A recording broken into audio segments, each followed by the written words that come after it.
Hey and welcome back to a brand new video. I hope you are all having a great start to the new year, to 2024. It's always a nice time of year to kind of sit and reflect. I think there's probably like two kinds of people that you either sit and reflect on your previous year or you're just really ready to just get stuck into a new year and kind of leave the past behind. So today I want to discuss 5 areas of your life that you can up level and upgrade in 2024 in order to improve your life and to have the best year yet and basically manifest your dream year. So if that sounds like something you want to do this year, then stick around.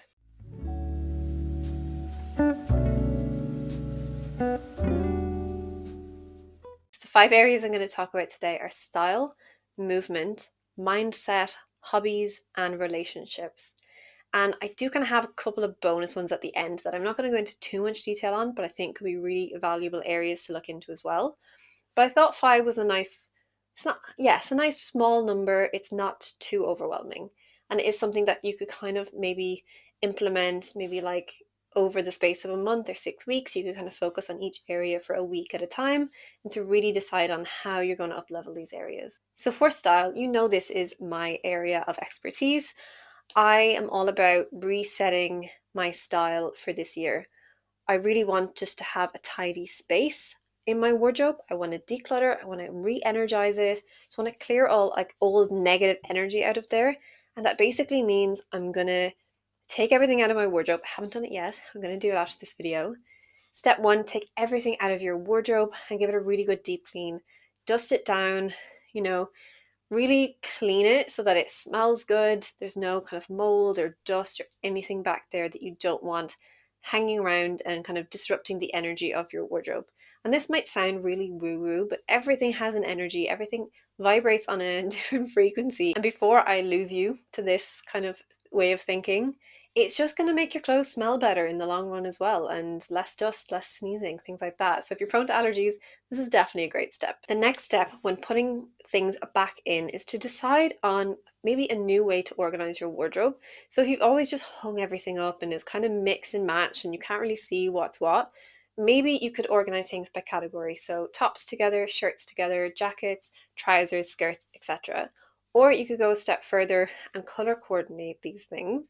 So you could maybe color coordinate your tops and then color coordinate your bottoms. So you have things categorized and color coordinated. Or the way I have it at the moment is just color coordinated. So it starts from black, goes to a little bit of grey, brown, beige, and kind of over to white. So that's kind of how I like to do it. And my items are mixed in and in between that. But I know if I'm looking for a pair of brown trousers, I just go to the brown section. I don't have to have a trouser section in mind. And because I don't have tons of stuff in my wardrobe, sometimes when I organize it by type, it's kind of pointless. Like there might only be like 2 skirts in the skirt section. So I kind of like the look of it by color instead. But whatever works for you, just switch things up a bit. It'll make it feel new, even if the clothing is still the same, because it looks different. It's going to feel different. And then going to get dressed is going to be a little bit more exciting every day. Before you go putting everything back in your wardrobe though, get rid of the things that don't fit you any longer, that don't make you feel good, that aren't looking their best. Maybe they've just kind of seen better days. They're torn, they're faded, they're, bleached and dyed and washed out from the wash, things like that. Just get rid of things that don't make you feel good. If you wouldn't wear it on your best day, or like if you wouldn't wear it to go see a friend or to go to work or something, maybe just don't wear it at all. You can downgrade these items to pajamas, that's totally allowed, because sometimes you just need a really loungy outfit. It doesn't matter if it's like a faded white t-shirt, but just downgrade them from your everyday wardrobe to loungewear. You could also take this opportunity to go out and buy yourself some new underwear and socks, because how often do we actually declutter our underwear drawers? So you might look in yours and be like, I've had this pair for like 10 years. And that's okay, but if it's falling apart, that's not okay. Underwear has the power to make us feel amazing because it's the thing we wear closest to our bodies. You can put clothes on and feel great, but I feel like if the base isn't right and things don't fit well and they're kind of, they dig in certain places and make you just feel a bit weird, go buy stuff that fits and is comfortable. I would also take this time to create a new style board on Pinterest. Whether you use Pinterest already or not, chances are you've been using a Pinterest board for years and adding things to this board and it just all gets a bit muddled And as your personal style changes over the years and months, because it does, that's what happens, it can kind of get a little bit muddled with like inspiration from years ago and inspiration from now, and don't really have a clear vision. So create a new 2024 inspiration board. I have created one for spring summer 2024. So it has a little bit of early spring, kind of late winter and summer inspo in it, and it's just colors I want to wear, outfit combinations I want to wear, just the vibe that I want, very like relaxed, and just taking ideas from other people's style. And then I'm going to use that to try and create outfits out of my own wardrobe with those pieces. So if you need help with any of these things, whether you want to create a capsule wardrobe or figure out your personal style, I have 2 ebooks that I'm going to recommend. I'm going to pop them here. First one is how to create your perfect capsule wardrobe. I made this a couple of years ago. It's my first ebook that I launched, and I got some great feedback on it. So it takes you through all the steps of how to create your perfect capsule wardrobe, whether that's kind of depending on the different seasons or depending on your own personal style. There's also a section on personal style in there as well, if that's something that you're working on. And I think that's only about £8 or £9. So I will leave it linked below as well for you to check out. And then my latest ebook is my style edit. And this is the one that I've created that works a little bit more on shopping mindset and kind of body confidence and dressing in a way that feels good for you. So depending on what your vibe is, you could check both of those out. I do have another book recommendation for kind of style and up-leveling your style. And this book is Change Your Clothes, Change Your Life by George Brescia. Really loved this book. I read it last year or the year before. And it's just, yeah, it's a great book. It kind of talks a little bit about kind of the psychology of fashion and how what we wear how what we wear makes us feel. Okay, area number 2 is movement. And I'm not going to say exercise here because I'm not qualified to tell anyone how to exercise or to exercise. And it's something that I'm also working on myself. But I wanted to call it movement because I personally would like to have more intentional movement in my day to day. I want to have a more flexible body. I don't want to be getting stiff. I don't want to be sitting in the chair or on the sofa all day long. And I know in the long term, I don't want to end up like an 80-year-old who basically can't move out of her chair because she hasn't really moved much throughout her life. So I'm planning to find movement that I enjoy this year. Last year, or even the year before, maybe 2022, myself and my friend joined a 6-week belly dancing class. And it was so fun, and I looked forward to going every week because it was enjoyable. I was going with a friend. So finding classes like this that you can go to, try a different kind of movement, especially belly dancing, I found like it was really feminine, so I kind of tapped it a little bit more into my feminine energy. Um, so it was nice, and I also learned a new skill. And sometimes I'll put on Shakira, Hips Don't Lie, and I'll put on my little belly dancing kind of coin skirt and I'll just jingle to it, and it makes me feel so good still. So that's a movement that I can keep kind of doing at home or whenever I want to. So focusing on movement over exercise. Exercise feels daunting, feels like something we have to do and that we don't want to do. Movement feels more gentle, it feels more intentional, it feels more grounding, and like it's just something we need to do for our bodies. So if you have a bit of a love-hate relationship with exercise, it might be nice to focus on it as movement instead. Another movement I really enjoy is just dancing around my kitchen or my bedroom. I'll put on some of my favorite like early noughties hits, like a little bit of Fall Out Boy or Avril Lavigne, and I will just dance. Sometimes I put headphones on, blare the music, and I just dance. And I find I do this mostly when I'm like in a bad mood or something, and I kind of need to just shake the energy off, because physically shaking and moving our bodies moves energy and emotions throughout our body. So I think the term of emotion is energy in motion. So if we're feeling emotions in our body and they're stagnating, it's good to just get them moving and get rid of them, because if we actually shake, like after like something traumatic happens to you and a bit of adrenaline rush, and you shake, that's your body actually shaking that trauma out of your body so it doesn't get stored. So movement is so important for times like these. Speaking of trauma, another movement that I have been working on is like hip opening exercises. I follow the Workout Witch on YouTube, and I bought her course as well. And it's just basically like a month long course, or if you just follow her videos, you'll see some of her movements as well. But it's about how trauma can get stored in the hips and they get really tight, and just basically movements to release.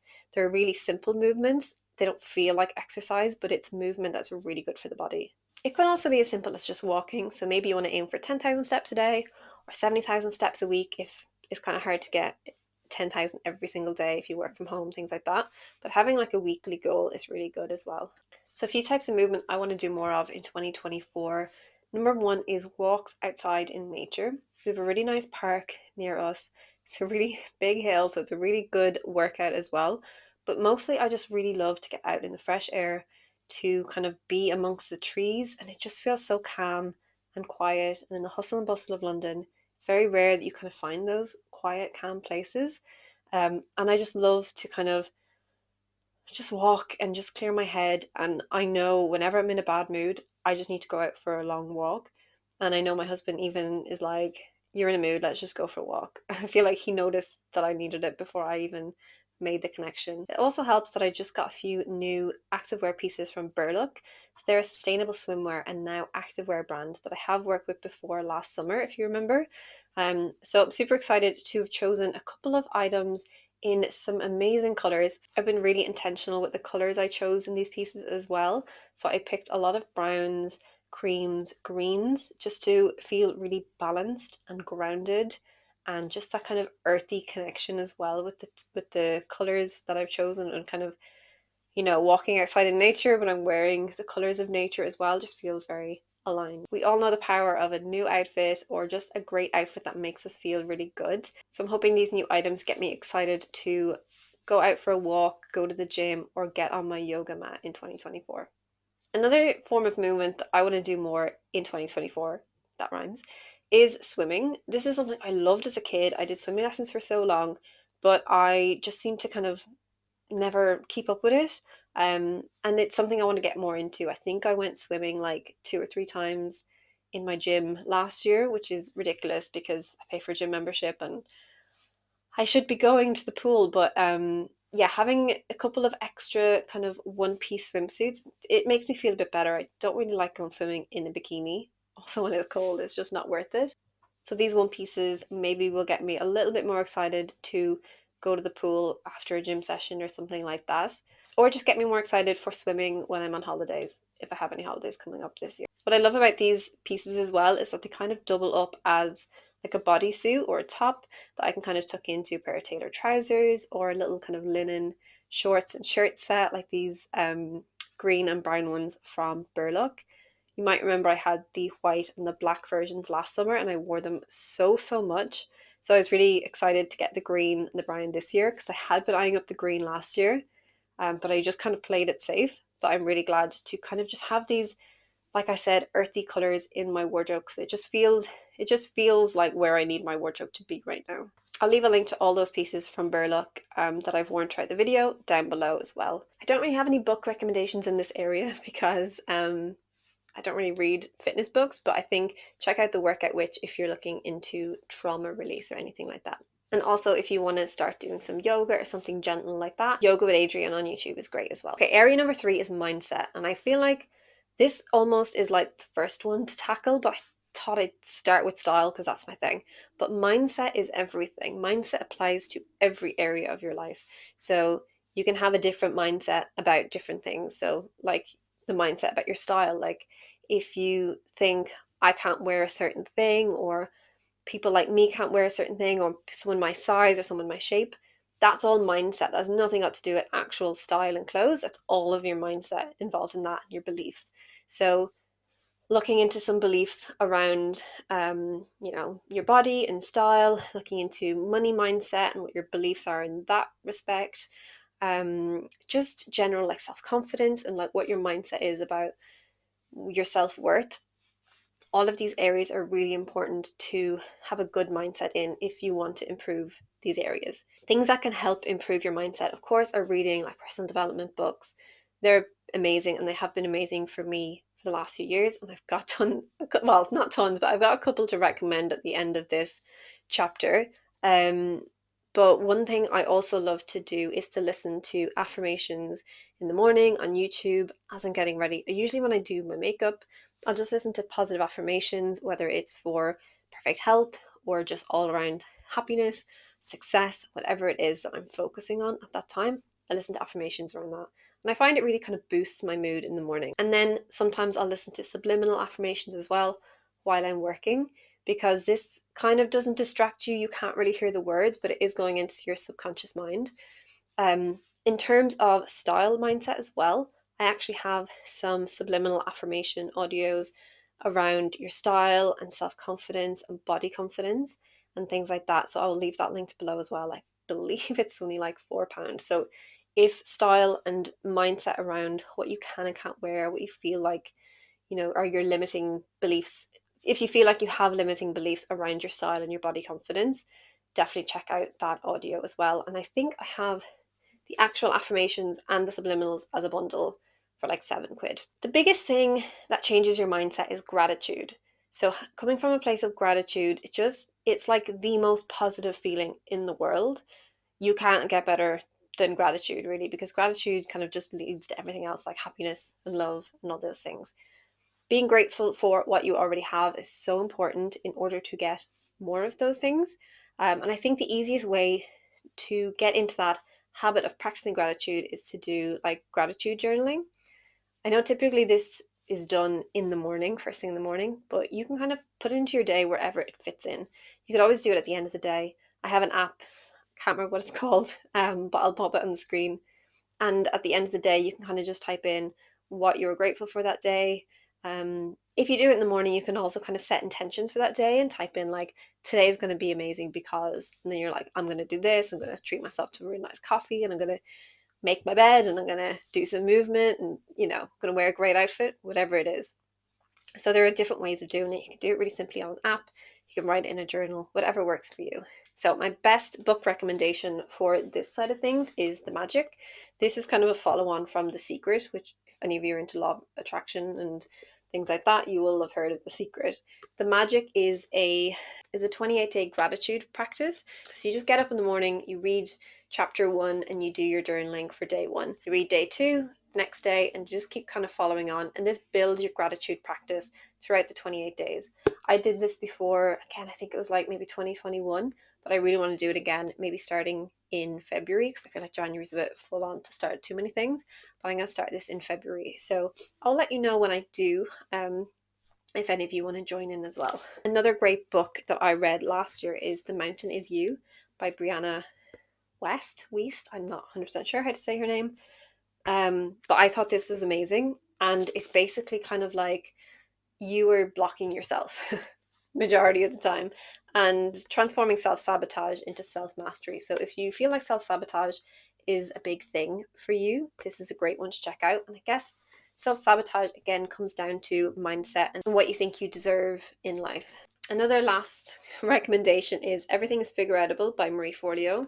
This is just a great book for general kind of mindset of thinking. Everything is figureoutable, like I said. Hobbies are so important for just like creativity and enjoyment in life, and to really just kind of get into that flow state more often. So when we are doing a task that we're really enjoying and we get into that flow state, it's pretty much like meditation. And yes, you can take meditation for the previous quote, and that helps with mindset and everything. But being able to naturally get into a meditative state is amazing, and it doesn't have to be so intentional all the time, and it doesn't have to be like this difficult thing that you sit and you try and think of nothing. It can just be as simple as I could spend a whole day sewing a new item, and I just get so into it, and I'm just in the flow, and I'm really in the present moment. I'm not thinking about anything else because I'm really just enjoying that moment and what I'm doing. So with hobbies, you can kind of go for something new or pick up an old hobby.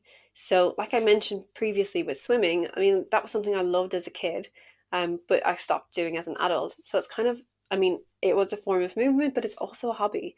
So it could be something like that. It could be something as simple as like finding new recipes on Pinterest and trying them out, or, picking up a new skill, learning a language for somewhere you're traveling to in 2024. So I'm going to a wedding in Poland, so I might go on Duolingo and learn a little bit more Polish. I know a little bit, but not that much. It could be just kind of improving on some skills you already have. And again, an example for me is that I want to improve my video editing skills. I just want to kind of push myself and try new things. I do quite basic editing, and it works, but I'd like to kind of push it a little bit more. And learning new things is just so good for our brains. It like kind of rewires the neural pathways. We're just like constantly taking in new information, and it's just really good for us, keeps our minds young. Recommendations in this area would be to check out things like Skillshare. We can do loads of online courses. think it is a paid membership. I don't know if it's a tenner a month or something like that.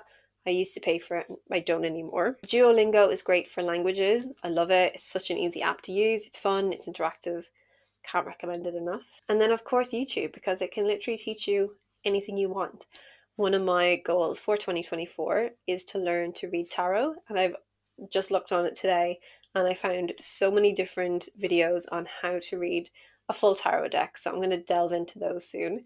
But it's just kind of something fun to do that's nothing got to do with my fashion or style side of things or my job or anything like that. It's just for me. And finally, relationships is a great area to cover because I feel like you can work on yourself so much, but relationships have such an impact on your mindset, on how you feel about yourself, if you let people in like that. If you don't have boundaries in place, other people can really affect your energy. So apart from kind of setting boundaries with people in your life that you have relationships with, whether it's a partner, a parent, a sibling, a friend, a coworker, setting boundaries is really important. But I kind of just wanted to touch on how to improve the relationships that you have in your life.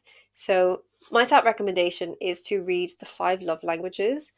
I can't remember who wrote it and I can't remember where I left my book, but this is really eye-opening for me. You could also do a free quiz online, actually. I'll leave that linked below. But finding out what your kind of top 2 love languages are and the love language of your partner, your mom, your sister, your coworker, your friend, it's just really interesting to see if you value the same things or if you value completely different things. So my love language is words of affirmation. I want people to tell me I'm great all the time. I want my husband to tell me he loves me, or that, just like tell me I look nice, things like that.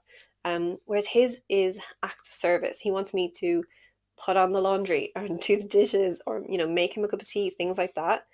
Things that I don't necessarily see as an act of love, but he does. And I need to understand that. And we kind of need to understand each other's. The next would be to discover what your attachment style is. So if you haven't read the book Attached, again, don't know where my copy is, I'll stick a photo here. I would highly recommend this. So based on 3 different attachment styles: secure, anxious, and avoidant. Again, it's really interesting to discover what your attachment style is and what your partner's attachment style is. And that can really help to just understand them better and to kind of figure out where their different triggers and actions come from, whether they're slightly more anxious and then you become more avoidant, or vice versa. Or if you're in a happy, stable relationship, maybe you're just both kind of secure at the moment. And it can also change depending on who you're with as well, which is really interesting. Science also says that humans need 7 to 8 hugs a day to be happy. And it's really good for your nervous system. So if you are in a relationship or you just live with a friend, family member, see if you can get 7 to 8 hugs a day. Because not only will this improve your relationship with this person, probably, but it'll make you a lot healthier as well. Now, while we can't change the person we're in a relationship with, we can only change ourselves. But here's my book recommendation for that: How to Be the Love You Seek by Dr. Nicole LePera, who is the holistic psychologist here on YouTube. And I love her first book. I'm only kind of halfway through this one, but already it's just an amazing book, really focusing on how you can change yourself, just really focuses on how you can improve from your own side instead of trying to think that everyone else needs to change so that things will be better, but just really focusing on you, because that's kind of the only thing you have control over. Break cycles, find peace, and heal your relationships. So this is a really good one. A few others that I would recommend. Yeah, I already said Attached in the 5 Love Languages. You could also check out Esther Perel's podcast, which is amazing. Can't remember what it's called, but I'll leave a link below. And Matthew Hussey as well. He's a relationship coach. I think he mainly just coaches women. But I read his book, How to Get the Guy, or Get the Guy, years ago. And I really loved it. And I find some of his teachings really helped me to get the guy. So yeah, check that one out as well. He also has a podcast too. Like I said, I have a couple of bonus areas. So money and finances, I'm not going to say too much about it, but I'm just going to share some books. So The Secrets of the Millionaire Mind is a really great book, mastering your inner game of wealth. Now, it's not going to make you a millionaire, but it will definitely change how you think about money. And Rich Dad Poor Dad as well is another great read. Again, just kind of how people think differently about money. I know everyone's situation is so different. It's a very personal and sensitive topic, so I'm not going to talk too much about it, but I just find that these 2 books really helped to shift my mindset a little bit about it. but I still have a lot of work to do on my own money mindset. And my last bonus tip, number 7, is to focus on your space. If you could upgrade your space at all, maybe you just tidy it, maybe you rearrange the furniture, maybe you declutter a bunch of stuff, kind of similar to what I was saying about the closet. If you just do that with like your whole room, whether it's just your room or it's your whole house, whatever, changing your space and really rejuvenating the energy in a space can change just how you feel like every day. If you wake up to a tidy, organized home, you're just going to feel so much better. Another way you can improve your space is to look into Feng Shui. So I have this book, Clear Your Clutter with Feng Shui, and I really enjoyed reading this last year. Free yourself from physical, mental, emotional, and spiritual clutter forever. So our stuff is really connected to our kind of emotional state and our mental state, and women especially really suffer when there's too much clutter around. It really raises our cortisol levels. Not as much men, mainly women. So if we want less stress and cortisol in our lives, then we need to declutter, and this is a great place to start. Also, the Marie Kondo Life Changing Magic of Tidying Up, great book. And also, if you don't want to read the whole book, watch her documentary on Netflix. I loved that. I would rewatch that. I just love watching anyone tidy up. And they're kind of all the tips that I have for you. Like I said, 5 main areas to look at, but 2 bonus ones.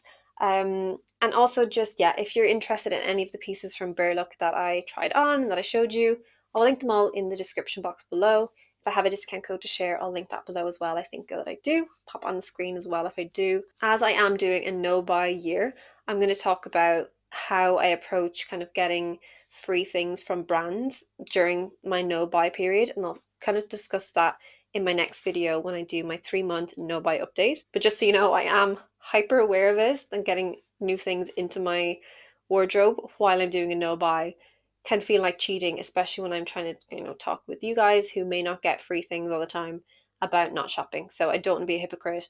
I'll talk about that later. I hope you enjoyed today's video. I hope you are as excited for this year as I am. Last year was okay, taught me a lot, challenged me a lot. This year is going to be much more positive. I can feel it already. So I will talk to you all really soon in my next one. Bye.